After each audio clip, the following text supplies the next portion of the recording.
நஹ்மதுல்லாஹ் அல்-அலீம் வனுஸல்லி அலா ரசூலிஹில் கரீம். அம்மா பாத். அன்பான பெரியோர்களே, ஜமாத்தார்களே, அல்லாஹ்வின் அருளால் கிருபையால் ஃபஜ்ருடைய தொழுகையை தொழுதுவிட்டு குர்ஆன் ஹதீஸை பற்றி பேசுவதற்காக கேட்பதற்காக நாம் எல்லாம் அமர்ந்துள்ளோம். அல்லாஹ் ஜல்ல ஷானுஹு வ தஆலா நம்முடைய அனைத்து இபாதத்துகளையும் பரிபூர்ணமாக கபூல் செய்வானாக. ஆமீன். அருமையான பெருமக்களே, உலகத்தில் வாழ்கிற மூமீன்கள், முஸ்லீம்கள் குர்ஆனின்படி வாழ வேண்டும். குர்ஆனுக்கு விளக்கமாக இருக்கக்கூடிய நபிகள் நாயகம் ஸல்லல்லாஹு அலைஹி வஸல்லம் அவர்களுடைய நடைமுறைகளை பின்பற்றியும் வாழ வேண்டும். ரசூலுல்லாஹ்வுடைய நடைமுறையை பின்பற்றாமல் ஒரு மனிதன் வாழ்வானையானால் அவனுடைய வாழ்க்கை நாளை கியாமத்தில் தோல்வியில் போய்தான் முடியும். எப்படி புறம் பேசுவது, கோல் மூட்டி விடுவது, இதுவெல்லாம் நாளை நம்முடைய கியாமத்திற்கு மிகப்பெரிய ஆபத்தோ, அதே போன்று ரசூலுல்லாஹ்வுடைய வாழ்க்கையை பின்பற்றாமல் வாழ்ந்தாலும் நாளை கியாமத்தில் அல்லாஹ்வுக்கு முன்னால் நாம் தலை குனிந்து நிற்க வேண்டிய ஒரு சூழ்நிலை வந்துவிடும். அருமையான பெருமக்களை, நபிகள் நாயகம் ஸல்லல்லாஹு அலைஹி வஸல்லம் அவர்கள் சொன்னார்கள், மன் அஹ்யா சுன்னதி ஃபகத் அஹப்பனி. யார் என்னுடைய சுன்னத்தை நடைமுறைப்படுத்துகிறாரோ நிச்சயமாக அவர் என்னை பிரியப்படுகிறார் என்ற அர்த்தம். வமன் அஹப்பனி கான மஇ ஃபில் ஜன்னா. யார் என்னை பிரியப்படுவாரோ என்னோடு சுவனத்தில் இருப்பார்கள். அப்படி என்று ரசூலுல்லாஹி ஸல்லல்லாஹு அலைஹி வஸல்லம் தன்னுடைய ஹதீஸில் சொன்னாங்க. என்ன விளங்குகிறோம்? ரசூலுல்லாஹ்வுடைய நடைமுறையை பின்பற்றினால் ரசூலுல்லாவை பிரியப்படுவதற்கு அர்த்தம். ரசூலுல்லாவை ஒரு மனிதர் பிரியப்பட்டு விட்டால் அவர் சுவனத்திலே ரசூலுல்லாவோடு இருப்பார்.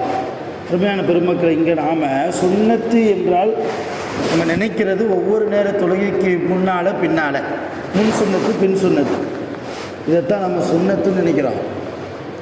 சுன்னத்து என்ற அரபி சொல்லுக்கு ரெண்டு விதமான அர்த்தம் இருக்குது. ஒன்று நடைமுறை, ரெண்டாவது ஹதீஸ். சுன்னத்துங்கிற வார்த்தைக்கு அரபி சொல்லுக்கு ஹதீஸ்னு ஒரு அர்த்தம் இருக்குது, இன்னொரு அர்த்தம் நடைமுறை. இப்போ இங்கே ரசூலுல்லாஹ் மன் அஹ்யா சுன்னத்தி, என்னுடைய சுன்னத்தை யார் உயிர்ப்பிக்க செய்வாரோ அப்படின்னு ரசூலுல்லாஹ் சொல்கிறாங்க இல்லையா. இந்த சுன்னத் என்பது ரசூலுல்லாஹ்வுடைய நடைமுறை. எப்படி வாழ்ந்தார்கள், அவர்கள் எப்படி பேசினார்கள், தன் குடும்பத்தார்களோடு, தன் பெற்றோர்களோடு, தன் பிள்ளைகளோடு, தன் மனைவிமார்களோடு, பெரியவர்களோடு, சிறியவர்களோடு இல்லையா, எப்படியெல்லாம் அரசியலாக இருந்தாலும் சரி, ஆன்மீக பாதையாக இருந்தாலும் சரி, வியாபாரமாக இருந்தாலும் சரி, கொடுக்கல் வாங்கலாக இருந்தாலும் சரி, தொழுகை விஷயமாக இருந்தாலும் சரி, A to Z எல்லா விஷயத்திலும் ரசூலுல்லாஹ்வுடைய நடைமுறையை நாம் பின்பற்றி ஆக வேண்டும். அப்படி பின்பற்றினால் சுவனவாசிகள், ரசூலுல்லாவோடு சுவனத்தில் இருக்கிற பாக்கியம் கிடைக்கும் என்று ரசூலுல்லாவே சொல்கிறார்கள். இந்த ஹதீஸ் ஆதாரப்பூர்வமான ஹதீஸ் நிறைய கிதாபுகளில் பதிவு செய்யப்பட்டிருக்கிறது. ஆக நபி ஸல்லல்லாஹு அலைஹி வஸல்லம் அவர்களுடைய வாழ்க்கையை பின்பற்றுவது தான் நம்முடைய பிரதான கொள்கையாக இருக்க வேண்டும். பிரதான ஒரு இலக்காக அதுதான் இருக்கணும். அதை விட்டுட்டு அடுத்தவங்களை குறை சொல்கிறது, அடுத்தவங்களை பற்றி புறம் பேசுகிறது, அடுத்தவங்க குறையை தூக்கிட்டு போய் 4-5 பேர்கிட்ட விளம்புறது, பரப்புறது அல்லாஹ்வுக்கு பிடிக்க. தொடர்ந்து 2 நாளாக பேசிட்டு வர்றேன். ரொம்ப ஆபத்தான ஒரு குணம் என்பதால் வலியுறுத்தி சொல்ல வேண்டிய ஒரு கட்டாய சூழல். அதனால் தொடர்ந்து அது சம்பந்தமாகவே சுபூபயானை நான் எடுத்துக்கொள்கிறேன். அருமையான பெருமக்களே, அல்லாஹ்வுடைய ரசூல் ஸல்லல்லாஹு அலைஹி வஸல்லம் ஒவ்வொரு சுன்னத்தையும் பார்த்து பார்த்து நடைமுறைப்படுத்தினார்கள் சஹாபாக்கள். சஹாபாக்களுக்கு பின்னால் வந்த இமாம்கள், அந்த இமாம்களுடைய மாணவர்கள் கூட. அபூ ஹனீஃபா ரஹ்மத்துல்லாஹி அலைஹி யார்? ஹனஃபி மதுஹபுடைய தலைவர், இமாம். ஹனஃபி மதுஹபை உருவாக்கிய ஒரு இமாம். இந்த அபூ ஹனீஃபா ரஹ்மத்துல்லாஹி அலைஹி அவர்களுடைய பிரதான 2 மாணவர்கள், ரொம்ப பிரபலியமான, நிறைய மாணவர்கள் இருக்கிறாங்க, ரொம்ப பிரபலியமான 2 மாணவர்கள். இந்த 2 மாணவர்கள் எந்த அளவு மார்க்கத்தில் அறிவு ஞானம் பெற்றவர்கள் என்றால், தன்னுடைய ஆசிரியர் அபூ ஹனீஃபா ரஹ்மத்துல்லாஹ் அவங்க ஏதாவது ஒரு சட்டம் சொன்னாங்கன்னா அந்த சட்டத்திற்கு எதிராகவே குர்ஆன் ஹதீஸை ஆதாரமாக வைத்து இவங்க சட்டம் எழுதக்கூடிய அளவுக்கு ரொம்ப மார்க்க ஞானம் மிக்கவர்கள் அந்த 2 மாணவர்கள். இந்த 2 மாணவர்கள் யார்? ஒன்று அபு யூசுஃப் ரஹ்மத்துல்லாஹி அலைஹி, அபு யூசுஃப். 2வது மாணவர் இமாம் முஹம்மது ரஹ்மத்துல்லாஹி அலைஹி.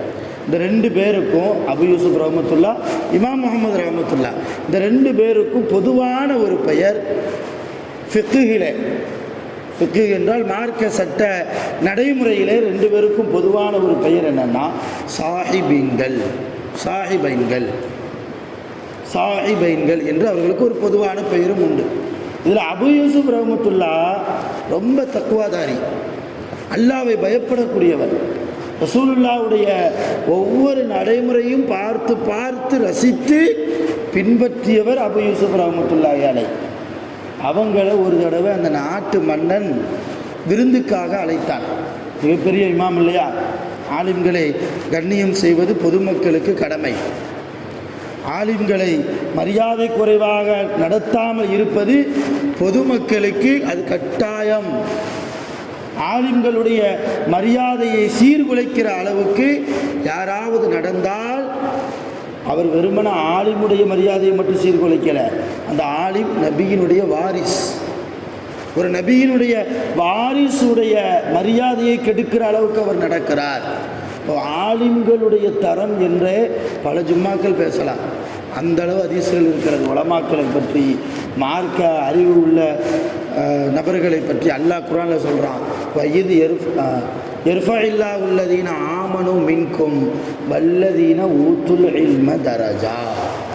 எர்ஃபஇல்லா உள்ளதீன ஆமனு மின்கும், உங்களில் ஈமான் கொண்டவர்களுடைய அந்தஸ்தை அல்லாஹ் உயர்த்துகிறான் சொல்லிட்டு அல்லாஹ் சொல்கிறான், அந்த ஈமான் கொண்டவர்களிலையும் வல்லதீன ஊத்துல் இல்ம தரஜா, இல்மு கொடுக்கப்பட்டவர்கள், உலமாக்கள், ஆலிம்கள், அவர்களுடைய கண்ணியத்தையும் அல்லாஹ் உயர்த்தியிருக்கிறான். இப்போ அல்லாஹ் ஆலிம்களுடைய கண்ணியத்தை உயர்த்தியிருக்கிற போது ஒரு ஆலிமுடைய மரியாதையை நாம் ஒருபோதும் சீர்குலைக்கக்கூடாது. சொல்லுவாங்க இல்லையா, நாக்கு மேலே பல்ல போட்டு நம்ம சொல்லுவாங்க இல்லையா, அந்த மாதிரி பேசக்கூடிய ஒரு பழக்கம் ஆலிம்கள் விஷயத்தில் வந்துடக்கூடாது. அந்த நடைமுறையை கடைபிடித்தவர்கள் இமாம்கள் காலத்தில் வாழ்ந்த அரசர்களும் அந்த மக்களும். அதனால் அபு யூசுப் ரஹ்மத்துல்லாஹி என்ன சொன்னாங்க, அவங்கள அந்த நாட்டு மன்னர் விருந்துக்காக அழைச்சான். போனாங்க. ஏன்னா விருந்து கூப்பிட்டா மறுக்கக்கூடாது இல்லையா, அதுவும் ரசூலுல்லாஹ்வுடைய சுன்னத். போயிட்டாங்க, சாப்பிட்றாங்க. மன்னர்கள் சாப்பிடக்கூடிய உணவு, அரபு தேச உணவு. அந்த உணவுக்கு பேர் கூட வருது, பாலுதா அப்படிங்கிற உணவு. அந்த உணவை சாப்பிட்றாங்க அபு யூசுப் ரஹ்மத்துல்லாஹ். அபு யூசுப் ரஹ்மத்துல்லாஹி அலைஹி அவர்கள் கூட அவர்களுடைய 2 மாணவர்களையும் கூப்பிட்டு போனாங்க. தன்னுடைய 2 அபு யூசுப் ரஹ்மத்துல்லாஹ்வுடைய 2 மாணவர்களையும் விருந்துக்காக கூப்பிட்டு போனாங்க. அப்படி சாப்பிட்டுக்கிட்டு இருக்கும்போது கீழே 2 பருக்க விழுந்துருச்சு. இப்போ என்ன செய்யணும், ரசூலுல்லாஹ்வுடைய சுன்னத் என்ன, அந்த கீழே விழுந்ததை எடுத்து தண்ணியில் நினச்சி மறுபடியும் சாப்பிடணும். இது ரசூலுல்லாஹ்வுடைய உயர்ந்த ஒரு சுன்னத். அபு யூசுப் ரஹ்மத்துல்லாஹ் கீழே விழுந்த அந்த சாப்பாட்டு பருக்கையை எடுத்தாங்க, தண்ணியில் முக்குனாங்க, சாப்பிட்டாங்க. இதை பக்கத்திலிருந்து பார்த்து கொண்டிருந்த அவங்களுடைய மாணவர், 2 மாணவரை கூப்பிட்டு போனாங்க இல்லையா, அதில் ஒருவர் நேராக பக்கத்தில் வந்து, உஸ்தாத் அவர்களே, அரசர் கூட உட்காந்து சாப்பிட்றீங்க இல்லையா, அரசர் கூட உட்காந்து சரிக்கு சமமாக உட்காந்து சாப்பிட்றீங்க, அரசர் சாப்பிட்ற உணவை சாப்பிட்றீங்க, கீழே விழுந்ததை எடுத்து சாப்பிடாமல் இருந்திருக்கலாமே. அது ஒரு மாதிரி ஒழுக்கமில்லாத ஒரு செயலா அரசர் நினச்சிடக்கூடாது இல்லையா. அரசரோடு அமைச்சர்கள் இருக்கிறாங்க, அமைச்சர்கள் நினச்சிடக்கூடாது இல்லையா? பெண்ணம்பெரும் பதவியை வாய்த்தவர்கள் இருக்கிறாங்க, அவங்க எதுவும் நினச்சிடக்கூடாது இல்லையா? அதனால் கீழே விழுந்ததை இனிமேல் நீங்கள் எடுக்காமல் இருக்கலாமே அப்படின்னு அந்த மாணவர் சொன்னபோது அபூ யூசுப் ரஹ்மத்துல்லாஹி என்ன சொன்னாங்க தெரியுமா? இந்த முட்டாள்களுக்காக என் நபியின் சுன்னத்தை நான் விடுவதா? ஹல் தரக்து சுன்னத்தன் நபியி ஸல்லல்லாஹு அலைஹி வஸல்லம லிஹாவுலாயில் ஹுமகா. ஹுமகானா முட்டாப்பைல்வன்னு அர்த்தம், ஒன்றும் தெரியாதவங்கன்னு அர்த்தம். இப்போ இந்த முட்டாள்களுக்காக இவங்க என்ன தப்பாக நினச்சிருவாங்க என்பதற்காக ரசூலுல்லாஹ்வுடைய ஒரு உயர்ந்த நடைமுறையை நான் விடுவதா? ஒருபோதும் விடமாட்டேன் என்றார்கள். யார்? அபூ யூசுப் ரஹ்மத்துல்லாஹி. சாதாரண சாப்பாடு விஷயத்தில் இருந்து தொடங்கி எல்லா விஷயத்திலும் இமாம்கள் ரசூலுல்லாஹ்வுடைய ஒவ்வொரு செயல்பாடுகளையும் எடுத்து பார்த்து ரசித்து அதை தன் வாழ்க்கையில் ஆக்கினார்கள்.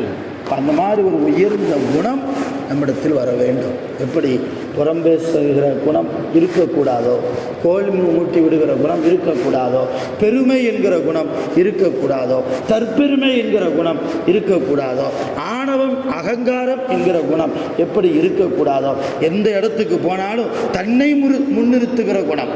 சில பேரை பார்த்தீங்கன்னா எந்த கல்யாண காரியமாக இருந்தாலும் சரி, ஜனாசா காரியமாக இருந்தாலும் சரி, தன்னை பற்றி தன்னை அறிமுகப்படுத்துவாங்க, தன்னை முன்னிலைப்படுத்துவாங்க. இதெல்லாம் தற்பெருமைக்கு மிகப்பெரிய அடையாளம். அல்லாஹ் ஏறெடுத்து கூட இந்த மாதிரி மனிதர்களை பார்க்கவே மாட்டான்.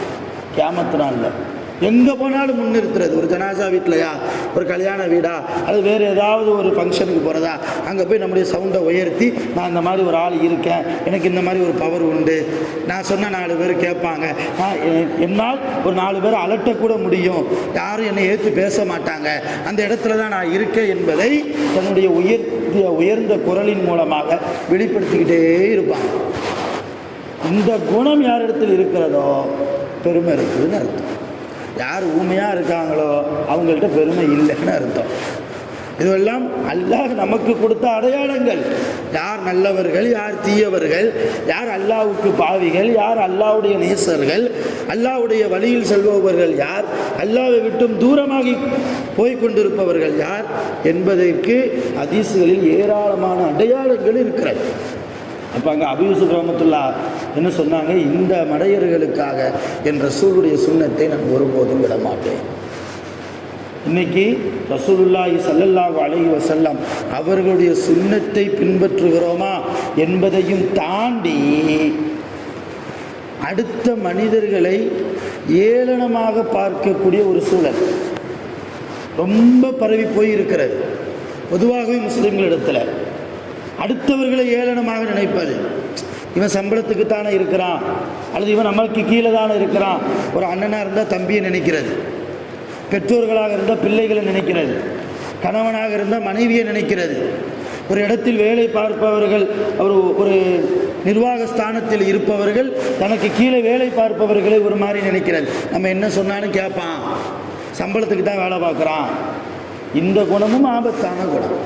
இந்த குணமும் ஆபத்தான. ரிஸ்க் கொடுப்பவன் அல்லாஹ் மட்டும்தான். அல்லாஹ் எல்லோருக்கும் ரிஸ்க் கொடுப்பவன். நான் என்னுடைய தாயின் கருவறையில் இருக்கிற போதே எனக்கு உண்டான ரிஸ்க்கை அல்லாஹ் எழுதிவிட்டான். இப்படி ஒவ்வொரு மனிதனுக்கும் அல்லாஹ் எழுதிவிட்டான். எனக்கு ஒக்கூரில் ரிஸ்க் இருக்குது, அதனால் வந்திருக்கிறேன். இந்த ரிஸ்க்கு முடிஞ்சிச்சுன்னா, ஒக்கூரில் ரிஸ்க்கு முடிஞ்சிச்சுன்னா நான் தலைகீழ நின்றாலும் இங்கே இருக்க முடியுமா? கண்டிப்பாக முடியாது. இப்போ யார் யாருக்கு அல்லாஹ் ரிஸ்க்கை எங்கெங்கே வைத்திருக்கிறானோ அல்லாஹ் கூட்டி கொண்டு போவார். அதற்காக யாரும் யாருக்கும் அடிமை அல்ல. நாம் எல்லோரும் அல்லாஹ்வுக்கு மட்டும்தான் அடிமை.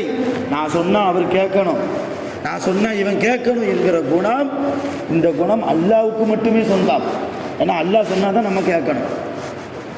அதுக்காண்டி ஒரு பெரியவங்க சொல்கிற பேச்சை எல்லாரும் கேட்கக்கூடாதா அப்படிங்கிறது இல்லை. சொல்கிற விதம்னு ஒன்று இருக்குது, சொல்லக்கூடிய பாணி என்று ஒன்று இருக்கிறது. நபிகள் நாயகம் ஸல்லல்லாஹு அலைஹி வஸல்லம் நன்மையைத்தான் ஏவுனாங்க, தீமையை தடுத்தாங்க. தொழுகையின் பக்கம் வாருங்கன்னு அழைச்சாங்க, அல்லாஹ்வின் பக்கம் வாருங்கள் என்று அழைத்தார்கள். அந்த அழைப்பு பணியில், அந்த தஅவாவில் ஒருபோதும் அதிகாரத்தை ரசூலுல்லாஹ் பயன்படுத்தியதே இல்லை. அன்பாக கூப்பிட்டாங்க, அரவணைத்து கூப்பிட்டாங்க இல்லையா? தன்னுடைய உயர்ந்த குணத்தை வெளிக்காட்டி கூப்பிட்டாங்க. நபி ஸல்லல்லாஹு அலைஹி வஸல்லம் 40 வயசில் அவங்களுக்கு நபி பட்டம் கிடைச்சதற்கு பின்னால் மக்கள்கிட்ட போய் சொல்கிறாங்க, மக்கால நான் நபி, என்னை ஏற்றுக்கங்க, என்னை நபியை ஈமான் கொள்ளுங்க. அப்போ அந்த மக்கள் என்ன கேட்டாங்க தெரியுமா? அதுக்கு என்ன ஆதாரம்னு கேட்டாங்க. முஹம்மதே, நீங்கள் நபின்னு சொல்கிறீங்களே, அதுக்கு என்ன ஆதாரம்? இப்போ ரசூல் என்ன சொன்னாங்க? எதை ஆதாரமாக வைத்தார்கள் என்றால், இந்த 40 வருஷம் உங்கள்கிட்ட வாழ்ந்திருக்கேனே, அதுதான் ஆதாரம். ஒரு நாளாவது பொய் பேசியிருப்பேனா உங்கள்கிட்ட? ஒரு நாளாவது அடுத்த மனிதரை ஏளனமாக நினைத்திருப்பேனா? ஒரு நாளாவது யாருக்காவது நான் தீங்கிழைத்திருப்பேனா?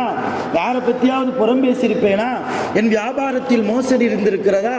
என் தூய்மையான வாழ்க்கை தான் நான் நபியாக இருப்பதற்கு ஆதாரம். சொல்ல முடியுமா இந்த மாதிரி யாராவது? என் வாழ்க்கை தான் எல்லாவற்றிற்கும் ஆதாரம். ஆனால் அப்படி வாழ வேண்டும், நாம் வாழ வேண்டும் என்று ரசூலுல்லாஹ் ஆசைப்பட்டார்கள். அது அருமையான பெருமக்களை, உலகத்தில் வாழ்கிற போது இது போன்ற நல்ல குணங்களை நமக்குள்ளே ஆக்கி கொண்டு அடுத்தவர்களை ஏளனமாக நினைப்பது, அல்லாஹ்வால் ஞானம் கொடுக்கப்பட்டவர்களை தனக்கு கீழாக கருதுவது, என்ன சொன்னாலும் கேட்க வேண்டும் என்கிற அந்த குணத்தை விட்டும் அல்லாஹ் நம்மை பாதுகாக்க வேண்டும். ஆகையினால் உயர்ந்த குணத்தை நமக்குள்ளே நாம் ஆக்கிக் கொள்வோம். ரசூலுல்லாஹ்வுடைய ஒவ்வொரு நடைமுறையையும் பார்த்து அறிந்து விளங்கி நம்முடைய வாழ்க்கையை நாம் பின்பற்றுவோம். வல்ல ரஹ்மான் அப்படிப்பட்ட மேலான தௌஃபீக்கை, நசீபை நம் அனைவர்களுக்கும் அருள் புரிவானாக. உலகத்தில் வாழ்கிற போது நோய் நொடி இல்லாமல், ஆஸ்பத்திரி செலவுகள் இல்லாமல், ஆஃபியத்தோடு ஆரோக்கியத்தோடு நீண்ட ஆயுள் காலம் அல்லாஹ்வால் வழங்கப்பட்டு சாலிஹான அதிகமான நிறைய அமல்களை செய்து கலிமாவை மொழிந்து மரணிக்கிற மகத்தான பாக்கியவான்களாக அல்லாஹ் நம் அனைவர்களையும் ஆக்கி அருள் புரிவானாக. ஆகிரு தஅவானா அல்ஹம்துலில்லாஹி ரப்பில் ஆலமீன். சுப்ஹானல்லாஹி வபிஹம்திஹி சுப்ஹானல்லாஹ். அஷ்ஹது அல்லா